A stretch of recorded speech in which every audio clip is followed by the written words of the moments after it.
So as we know, under measures of central tendency, we have mean, mode and median. So let's first understand mean. In this section, we would understand mean, finding out mean for both grouped data as well as ungrouped data, and for both the ways we would be finding the shortcut method as well. So the first thing we understand is the easiest one and the most commonly done, that is finding mean, arithmetic mean for a ungrouped data.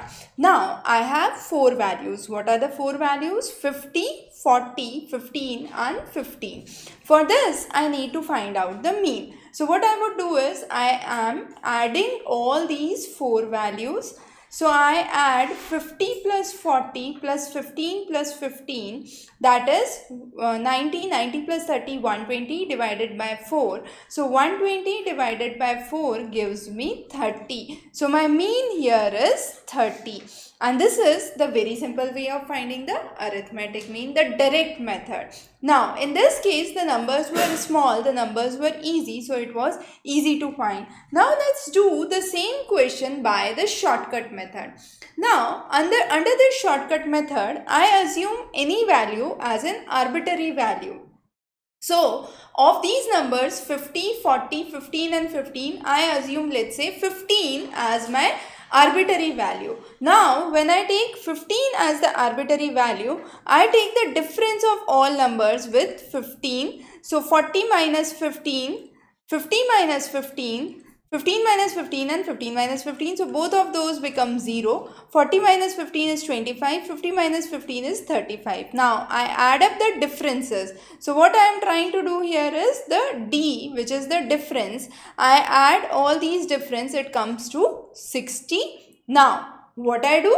I have A, which is the arbitrary number, which is what? 15 plus summation of the differences, that is how much? 60, divided by n, which is the total number of items here. So 1, 2, 3 and 4. So 60 divided by 4 is how much? 15. So 15 plus 15 gives me 30.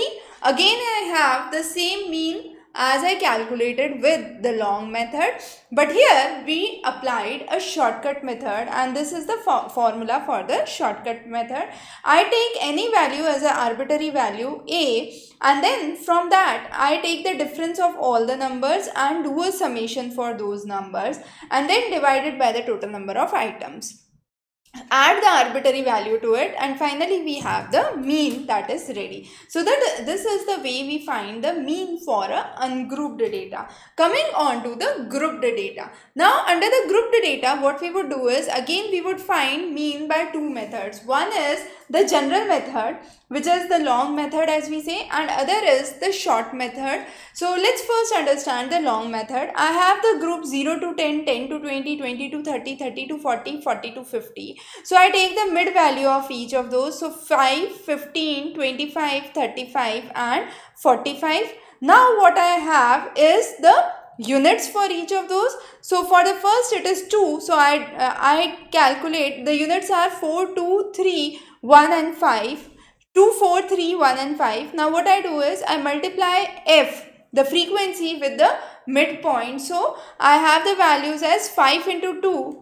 So 5 into 2, which is 10.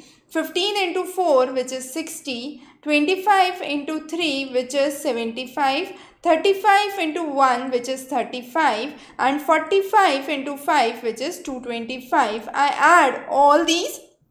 So summation of fx comes to 405. And what is the summation of frequency? So summation of frequency comes out to be 15. So here what we write it as summation fx divided by n, and here n is summation f. So I can also write it as summation fx divided by summation of f. So summation fx is 405 and summation of f, frequency, is 15. I divide 405 by 15 and I have 27 as my mean. So my mean lies in the center range of 20 to 30 with a mean of 27. Now this is the way of finding the mean for the grouped data. Now consider a case where I have a grouped data but I need to find out the shortcut method. So what I do is, again I take the mid values. 5, 15, 25, 35 and 45. But here what is important? The important thing here is I take any value as arbitrary value and then I find out u, which is each of the number from which you subtract the arbitrary value divided by the class interval. Now, why I divide here by the class interval? The simple reason being there is equal class interval. That means each of the differences 0 to 10, 10 to 20, 20 to 30, all of them the difference is 10. If it was not so, my formula would be different, to which we would come in a while. We are first taking a case where the class interval is equal. So 0 to 10, 10 to 20, 20 to 30 and so on.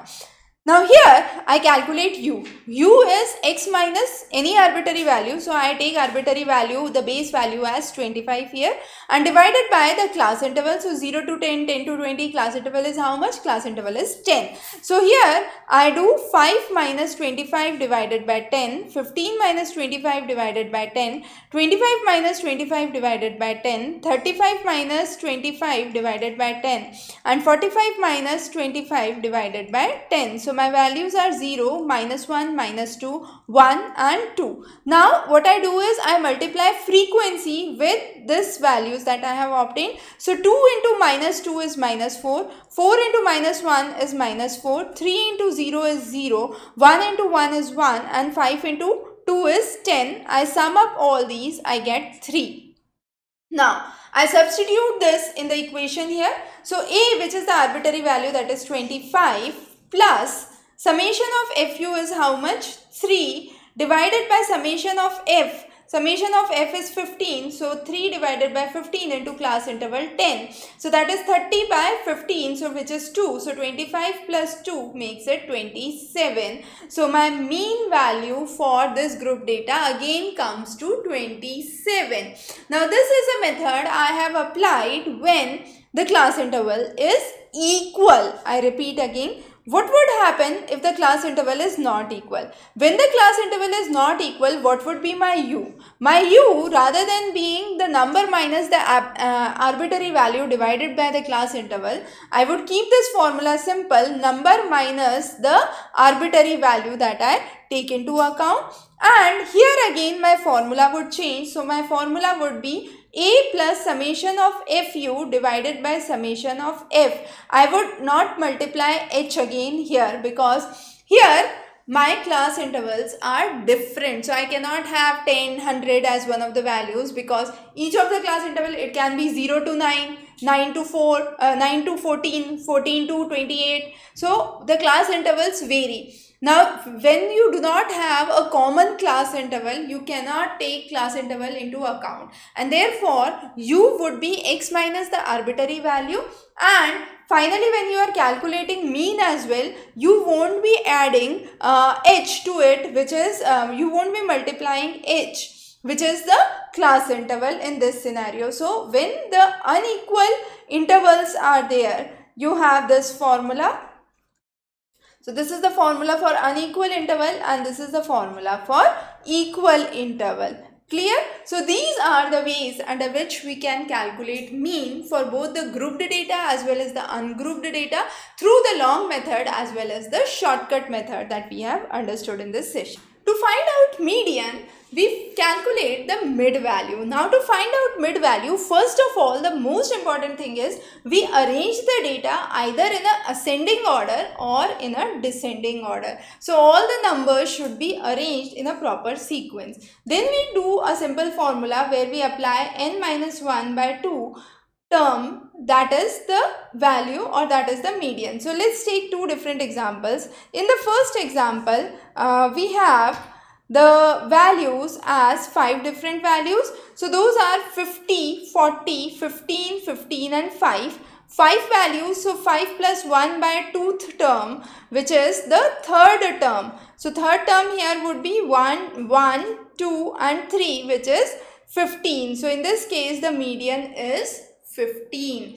Now, I take another case. So this was the case where I had odd number of values. I arrange those in ascending order and then I find out the n plus 1 by 2th term, which is the third term. And what is the third term? 15. So my answer becomes 15.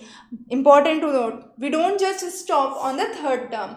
Third term, the value corresponding to it would be the answer. Sometimes the third term, the value is 3, but sometimes the value could be 4 and the students get confused there. So be very, very careful. Don't just stop by finding the third term. Mention what the third term is. Now, what if the data is even? When there is even data, we take n plus 1 by 2th term. So here 4 values, 50, 40, 15 and 15. So 4 plus 1 by 2th term, which is 2.5th term. That means I take the average of the middle two values. 40 plus 15 divided by 2, that is how much? So 40 plus 15 divided by 2 is 55 divided by 2, which makes it 27.5. So this was the median for an ungrouped data, where the data is either even or odd. Now we calculate the median for the grouped data. In the grouped data, first of all, we have the class interval and the frequency. We calculate the cumulative frequency. Finding cumulative frequency, as we know, is very simple. So in the first case, it remains 2. Now as we proceed, I add the next value and I have the answer there. So I add 4 to it and I get 6. Then to 6 I add 3 and I get 9. To 9 I add 1 and I get 10. To 10 I add 5 and I get 15.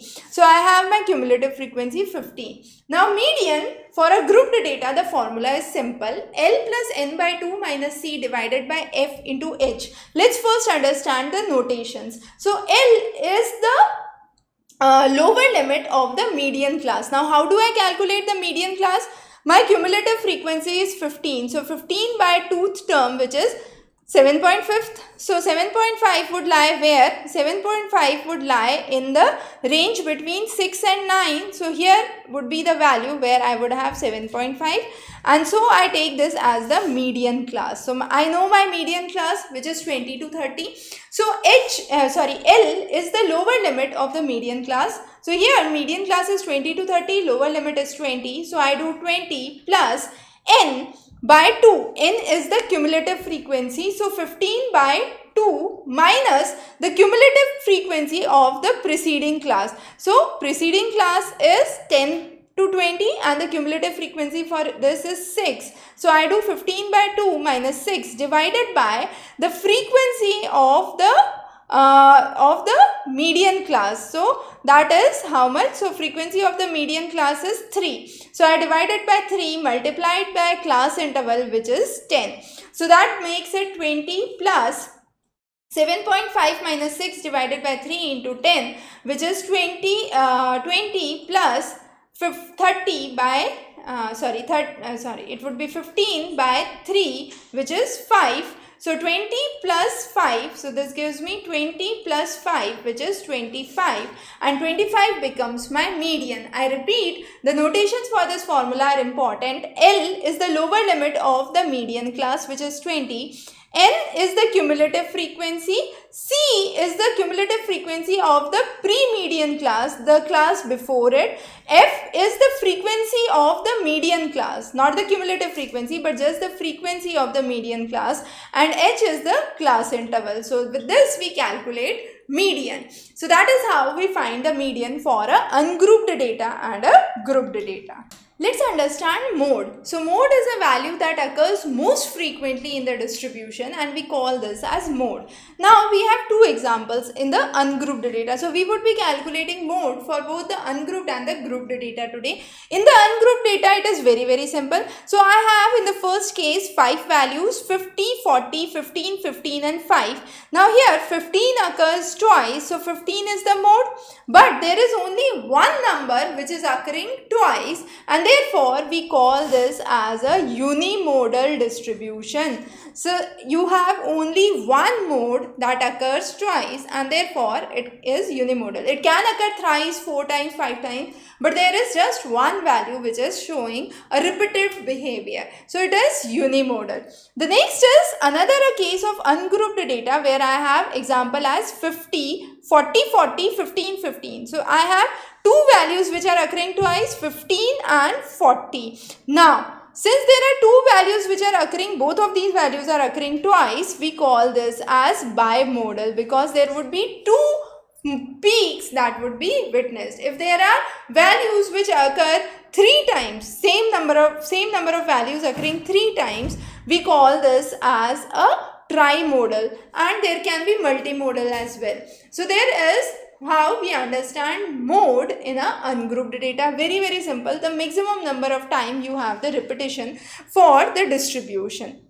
It is symbolized as Z or MO. So that is the usual connotation that we use, and this is for the ungrouped data. Coming on to the grouped data, we need to understand the mode carefully. So what we do is, we first find out where we have the class interval 0 to 10, 10 to 20, 20 to 30, 30 to 40, 40 to 50. And the units are 2, 4, 3, 5 and 1. Okay, the units are 2, 4, 3, 5 and 1. Now, what I do is, I have the formula here. Let's first understand the formula. It is L. L is the lower limit of the modal class. So, modal class I know is which value is repeating maximum number of time? 30 to 40. The values between 30 to 40. So, 30 to 40 becomes my modal class. So, 30 is the lower limit of the modal class, plus what I do is frequency of the modal class minus the frequency of the class preceding it. So, in this case, the frequency of the modal class is 5. The frequency preceding it is 3 divided by twice the frequency of the modal class, which is 2 into 5, minus the frequency of the preceding class, which is 3, and the frequency of the class following it, which is 1. So, minus 3 minus 1 multiplied by h, which is the class interval 10. So, here what I have is 30 plus, in the bracket I would have 2 divided by 10 minus 4, which is 6, multiplied by 10. So, I would have 30 plus 1 by 3 into 10. So, 30 plus 3.33, which is 33.33 is my mode for this grouped data. I repeat again, mode, the formula is very simple. It is L, which is the lower limit, plus the frequency of the modal class minus the frequency of the class preceding it, divided by twice the frequency of the modal class minus the frequency of the class preceding it minus the frequency of the class following it, multiplied by the class interval. And that is how we calculate mode for a grouped data. Very simple, very straightforward method where you have to directly apply formula. So this is how we understand mode for both the grouped data as well as the ungrouped data.